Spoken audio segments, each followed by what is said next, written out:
Hi guys, so I am Callie Gates and I am going to be doing my presentation on the rising costs of insulin, not only here in the United States but globally. I do apologize for my voice. Unfortunately, I've gotten hit with some allergies that I never had before, so I sound a little yucky, but bear with me, we'll get through it.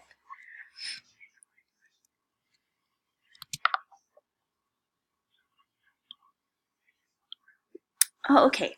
So the first part is the why behind why I chose this topic. And I had just been really noticing a lot in the news that there were stories of people passing away because they were stretching their insulin and not taking the recommended doses, and it led to their death. So that kind of struck me as odd. So I wanted to learn a little bit more about it.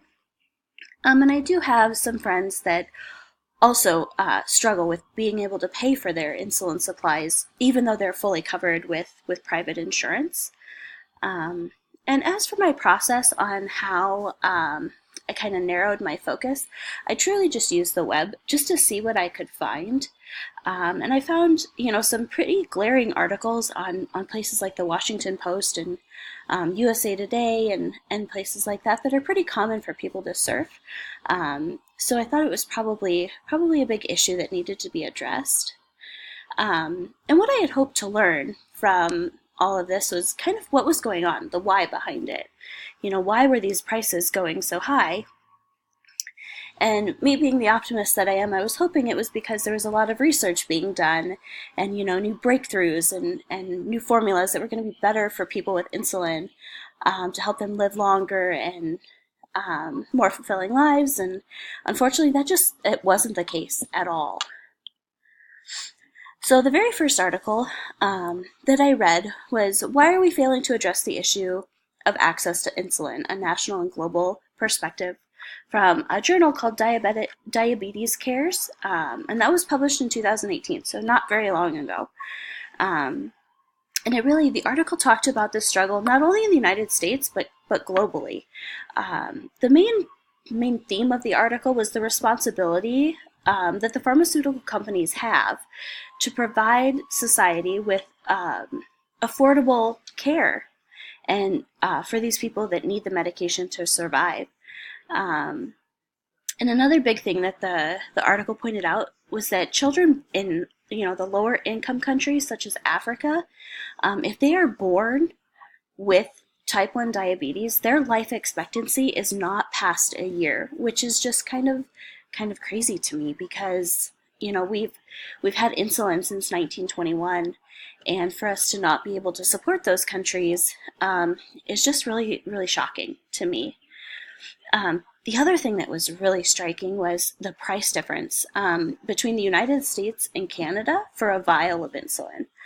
We all know that Canada is not that far away from us, but in the United States, it costs a person with type 1 diabetes anywhere between $180 to $220 per vial of insulin, and that generally only lasts a month.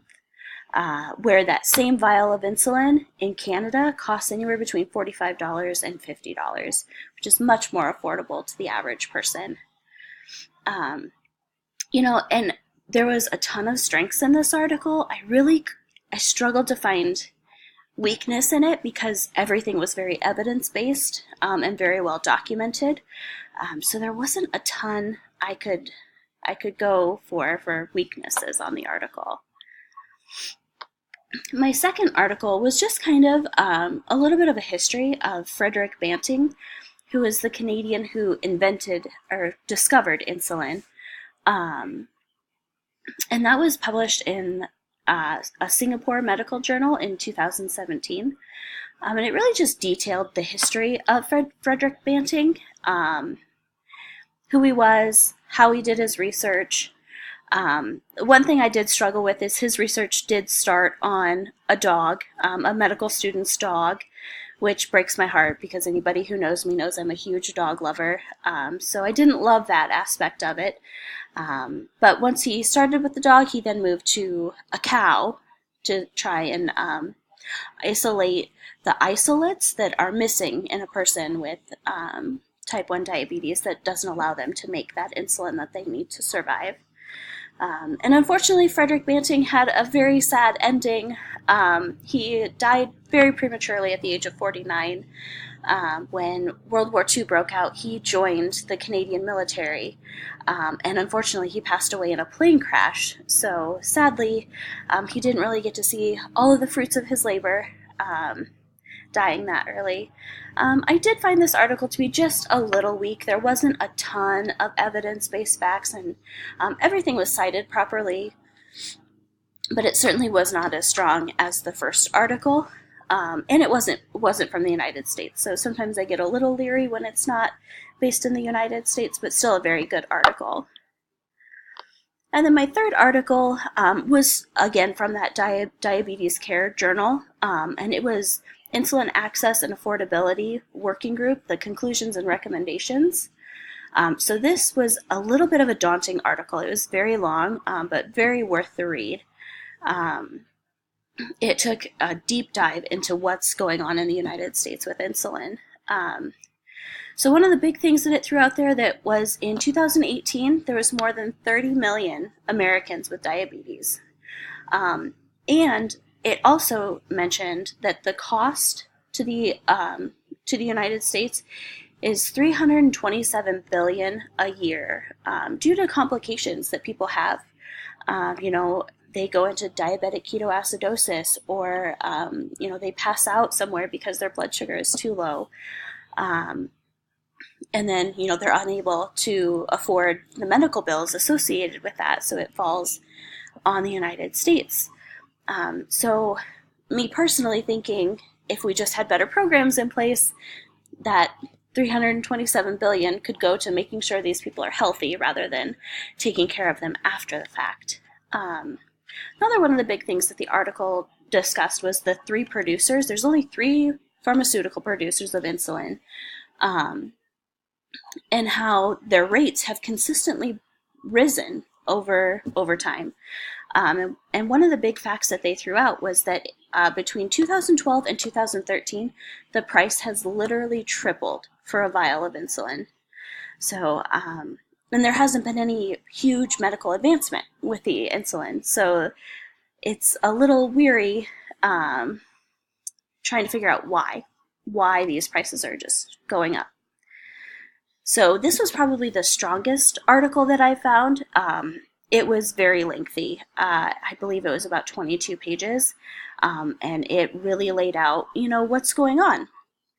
And sadly, the big overarching theme is the greed from the pharmaceutical companies, which kind of breaks my heart a little bit when there are people that truly need insulin and they're thinking of themselves rather than, keeping people alive. So again, couldn't find a ton of weakness in this article just because everything was very evidence-based and very well documented. So for this literature review, I did interview a friend of mine his name is Matt. He works at Walgreens as a pharmacist. So I just kind of talked to him about what he sees when people come in for their insulin. And he told me that January is generally the toughest month for him because every January the price continues to rise. And he doesn't have a reason why. It's just, it is what it is. So he doesn't have a good answer for customers when they're upset because the insulin that they can't afford already is going up in price. And he did talk about, too, that he will see that people are stretching their insulin, and they will make a vial of insulin last 2 months rather than a month because they can't afford it in the first place, which is really sad and very detrimental to their health. And another frustration that he brought up is that there's not a lot of programs out there to help these people. There's no financial assistance. There's no government programs. The pharmaceutical companies do offer rebates, but they're very hard to qualify for, and there is a ton of paperwork that goes into them, not only for the patient, but also for their provider. So the doctors have to fill out paperwork as well, and doctors are busy, and sometimes those papers get lost, and then they never see that rebate. For me, the biggest gap is the lack of government involvement to control these crazy price increases, and also the lack of support programs. I think, some of that $327 billion really could have been used, to help these people rather than wait till they're in the hospital and having to help them that way. Um, I guess my biggest idea for the future would be that the government would step in, and put caps on how much these pharmaceutical companies can charge, based on how much it costs them to produce the medication. We all understand that we have to make a profit to live, but I feel like they're stretching that, um, and really being very greedy with that. So, capping that, and then also just having support programs out there for people, and making them, able to actually get the support that they need. We all know that there's tons of programs in place, but if you make $1 more than what the minimum is, they're not going to help you in any way. So making them really, truly accessible to the people that need them. And so that was my findings on insulin and the increasing costs here in the United States. Thank you so much.